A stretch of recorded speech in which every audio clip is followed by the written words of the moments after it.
Hello and welcome back to Supposedly Fun. My name is Greg. I am here today to do a book versus movie comparison of Nomadland.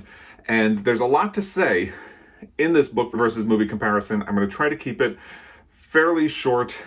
I am working on a post for my blog that has a lot more detailed information about this. Hopefully it will be done by the time this is published, and I will link it down below if you would like to check it out and get more. I'm going to try to do a streamlined version of it here for this video. Like I said, there's a lot to say. So Chloe Zhao's adaptation of Jessica Bruder's nonfiction book, Nomadland, Surviving America in the 21st Century, took Hollywood by storm last year in a very difficult and weird year for Hollywood because of the pandemic. It quickly became the frontrunner for all of the major awards, and it went on to win Best Picture, Best Director, and Best Actress at the Academy Awards. But even as that was happening, particularly later in the game, a subtle controversy was brewing underneath the surface. At its heart is how Zhao's adaptation removes much of Bruder's pointed political commentary about working conditions the nomads it depicts face, particularly in Amazon distribution facilities. The disparity became all the more pointed when an Amazon facility in Alabama announced that it would hold a vote on whether or not to unionize. The workers ultimately decided not to unionize, leading to blistering think pieces centered on what Nomadland, the movie, left out and whether or not those omissions were irresponsible. I will link a news story about the unionizing vote down below, as well as one of those think pieces entitled What Nomadland Gets Wrong About the Gig Economy. Now, I've done a couple of book versus movie comparisons before, but this one is particularly intriguing to me. The conversation about what was omitted is a big part of that, but also I find it fascinating that Zhao and star producer Frances McDormand crafted a mostly fictional story for their film out of a nonfiction book. This could have easily been a documentary instead. And one of the really interesting things is the way in which they crafted that fictional story, and we'll get to that in a little bit. So let's compare the two and try to answer the question about whether or not one of them is better than the other. But first, I think it's important to talk about what Nomadland is about. Both the book and the film are about people who, for various reasons, most having to do with economic displacement or disenfranchisement, live in vans and roam the United States seasonally, finding temporary work to get by and forming a sort of outlier community to support each other. The primary difference here is that the movie frames a fictional narrative around a fictional character using actual people featured in the book who play themselves, creating a sort of blend of fiction and nonfiction. Any adaptation for film has to make choices about what to streamline from the original story. A lot of this is for timing purposes. If you include everything, you're going to end up with a 10 or 15 hour movie, which would be completely unsustainable. People who have a problem with the adaptation of Nomadland are mostly taking issue with what was streamlined from the book in order to make the movie. Director Chloe Zhao chose to highlight the stories of the nomadic community in her film and decided not to focus on politics, a decision that managed to lead to her film's overwhelming success while simultaneously providing its critics with their most valuable ammunition to use against it. Now let's start by talking about the book's approach to the story of Nomadland. Bruder herself acts as a sort of surrogate for the reader. Like us, she is an outsider learning how it all works. In order to write Nomadland, she embedded herself in the nomad community for a long period of time. And after a certain period of time, she realized that she was unable to fully immerse herself in the community and really spend time with them and earn their trust because she was staying in hotels, which created a sense of remove because she was literally staying in a different area from them and had to keep traveling back and forth. So she eventually bought herself a van and learned how to drive it and became part of the community as well. Bruder is an inextricable part of the story. She does not attempt to extricate herself from the book at all. This is a crucial decision for a nonfiction writer, and you can compare it to a book like Matthew Desmond's book, Evicted, which is a stellar book, by the way. And if you like Nomadland, I would recommend you check out Evicted. If you like Evicted, I would recommend you check out Nomadland. Like Bruder, he spent a lot of time with the people he was interviewing to write his book. But unlike Bruder, he did everything he could to remove his authorial presence from the book that he wrote out of those interviews and all the time that he spent with them. The reason he did that is he wanted the reader to focus on their stories and not him, and he felt like having that more journalistic approach where the writer is not part of the story would help do that. You only find out in the afterword of the book just how involved he was in their lives. If I remember this correctly, it's been a while since I read Evicted. One of the examples was that in the book, he mentions that one of the people he was interviewing and spending time with had to be bailed out of prison. And you only find out in the afterword that the person who bailed them out of prison was Matthew Desmond himself. And you can read more about Desmond's decision to use the third-person perspective in his book in a blog post that I'm going to link in the description box down below. Personally, I think it's fascinating. If you agree, check it out. This is particularly important to the book, not just because it means that Bruder herself is the spine of Nomadland, the book, but because of the deep relationships she forms with the people she meets. There are real friendships that form with them, particularly with Linda May, who was the centerpiece of the article Bruder originally wrote for Harper's Magazine that inspired a publisher to encourage her to expand the concept into a book.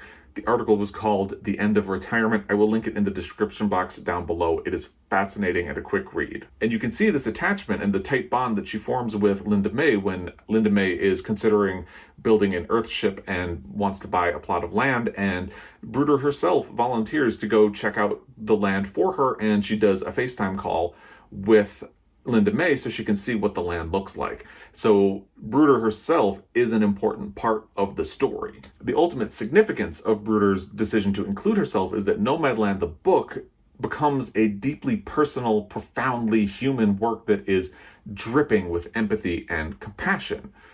And now let's talk about the movie's approach. The greatest success of the film adaptation is that it understands and values the empathy and compassion Bruder had for this story and masterfully captures it on film. In fact, those are the defining features of the movie, and it's why the film feels so resonant, particularly in such a deeply divided moment of political and economic turmoil. In Bruder's place as an audience surrogate is a fictional character named Fern, played by Frances McDormand.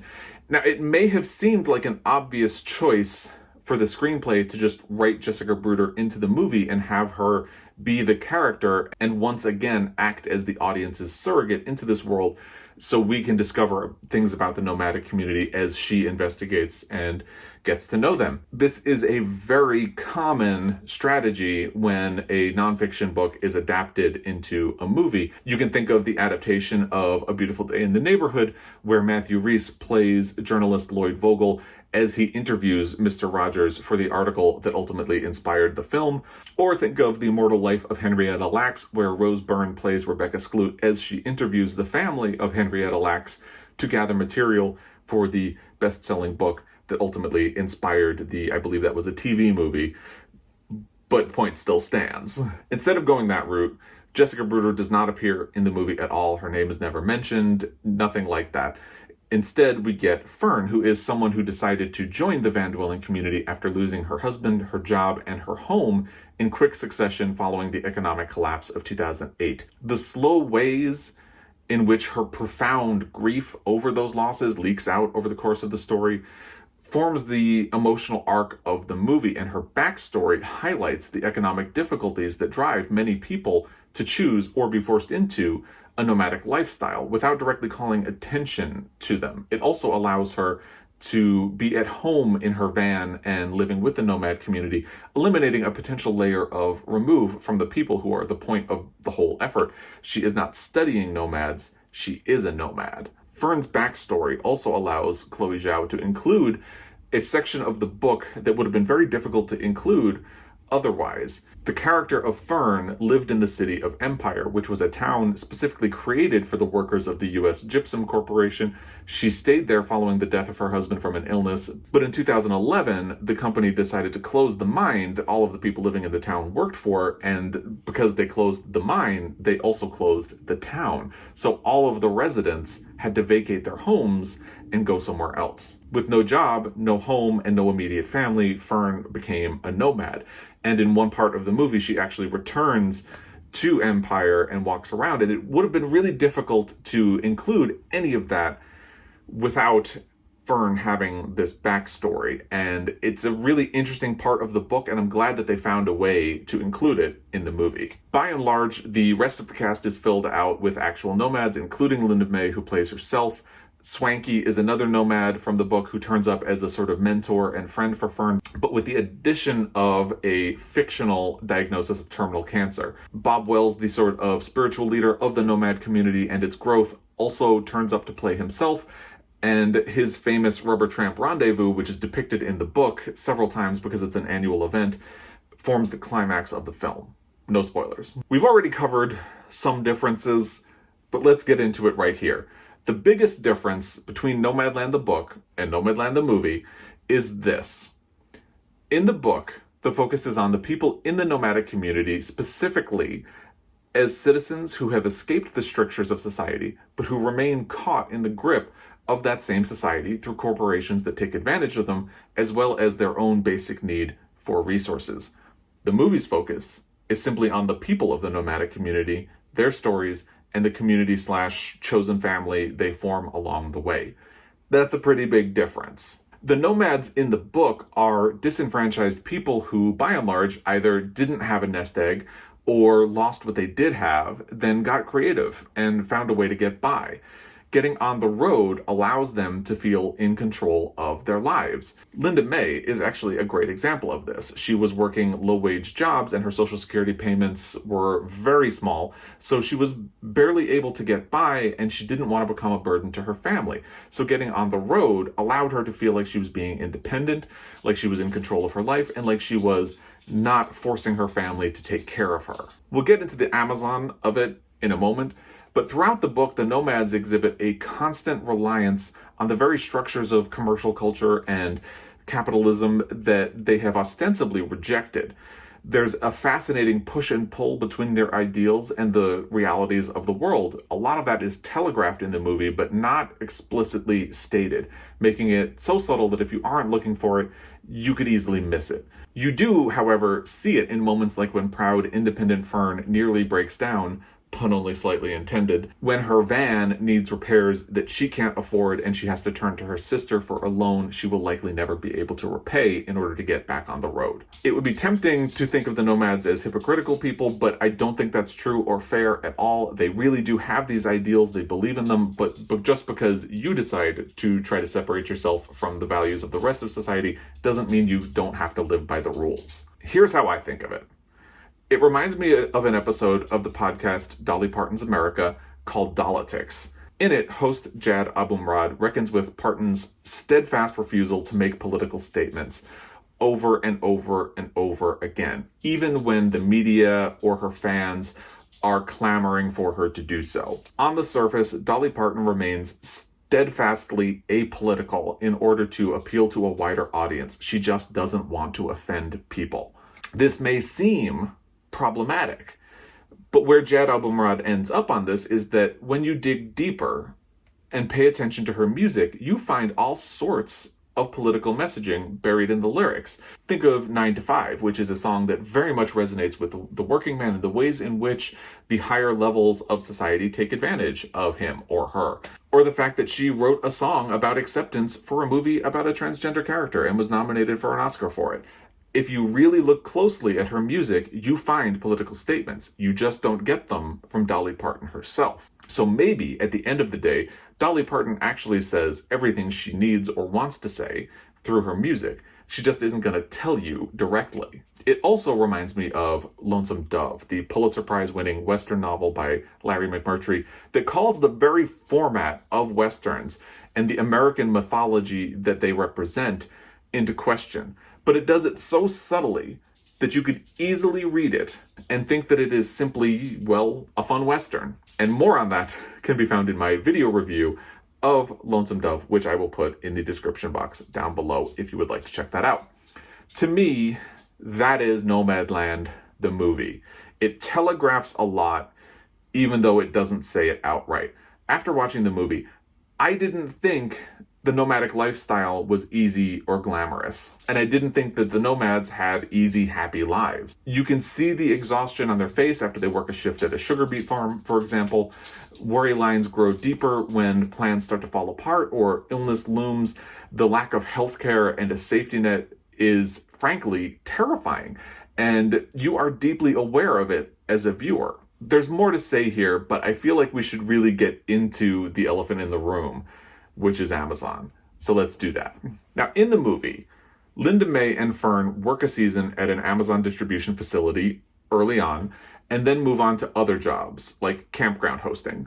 What's missing from that is the context that Linda May deliberately avoided returning to the Amazon facility because the work had been so difficult that she suffered a repetitive strain injury in her wrist that plagued her long after she clocked out for the season and moved on to other jobs. The movie is showing you the progression of where they worked without giving you that context for why she didn't circle back to Amazon. There are many other injuries at Amazon facilities outlined in Bruder's book, which illustrate time and again that these facilities are exploiting their workers who have to keep up with a staggering pace set by timers that are in the scanners that they carry around and count down the seconds that they have to get to their next product on the list in a warehouse that is so ill-equipped for human presence that repeated violent static shocks are common. And one of the interesting things about the book is that Linda May does ultimately return to Amazon because she needs money, which kind of goes back to my point about how the nomads want to escape from the strictures of society, but because they still need money, they ultimately have to play by the rules and sometimes have to compromise what they want. Linda goes back to Amazon because she needs to save money to build her Earthship, which is her dream. But here's something that critics of the movie's approach to this topic are missing. Amazon is far from the only company exploiting seasonal workers. In an economy that increasingly values gig workers, many companies have deployed similar strategies. The KOA, for example, where many road trippers camp during their trips, also depends on nomadic workers. Amazon is just the biggest company on the list, along with being the one that leaned into the workforce nomadic communities provide the hardest, and therefore it is the most egregious example of this type of economy at play. Campgrounds, fish hatcheries, beet farms, and many more companies have all pivoted to reach out to nomadic communities for cheap temporary labor. Amazon, however, has reshaped its company structure specifically to exploit this workforce.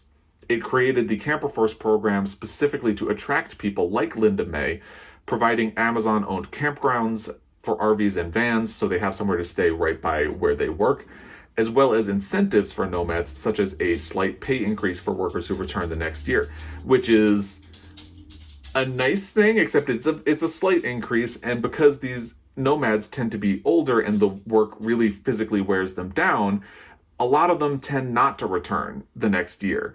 So it's a nice bonus that they don't often have to pay out. And you might be asking, why are nomads so important to companies like Amazon? Well, nomads tend to be older, retirement age people with precious few job opportunities, and they can't afford to retire, so they need to continue working. That's why the original article was called The End of Retirement. As such, they can be hired for cheap, and they're going to be so grateful for the work that they are unlikely to complain, they're unlikely to ask for more money, they're unlikely to ask for benefits, and they are extremely unlikely to attempt to unionize. They are also easily replaced, and the company has no long-term commitment to them. And that is something Amazon really wants. They are trying heavily to move into robotics, so ultimately they may not need any of these employees. And they definitely don't want employees that they have a long-term commitment to. But best of all, for the companies, because nomads tend to be senior citizens who are living below the poverty line, employers like Amazon get massive tax credits for hiring them. It's an appalling practice that only lurks under the surface of the movie, despite being a major focus of the book. Even in that original article that Jessica Bruder wrote for Harper's Magazine, the featured image is of Linda May's injured wrist wrapped in a bandage. That's how important that aspect of the story is to both Bruder and her book about America's nomadic communities. So the question is, does the movie cop out when it comes to Amazon? I feel like I should start by reiterating that I love Nomadland, the movie. I highly recommend it. And while I wouldn't use language like cop-out or anything like that, there's no denying that the book is overtly political and the movie is not. The approach is spiritually the same and yet so different that they should be treated as two different entities. And I'm aware a movie and a book are literally two different entities, but adaptations tend to be treated as twins. And that's not the case here. They are more like cousins. There is, however, a contradictory argument that could be made here. Although I doubt it will ease the minds of anybody who has criticized Nomadland for the ways in which its adaptation veers from the source material. In Nomadland, the book, Bruder talks about how nomads hate being thought of as victims.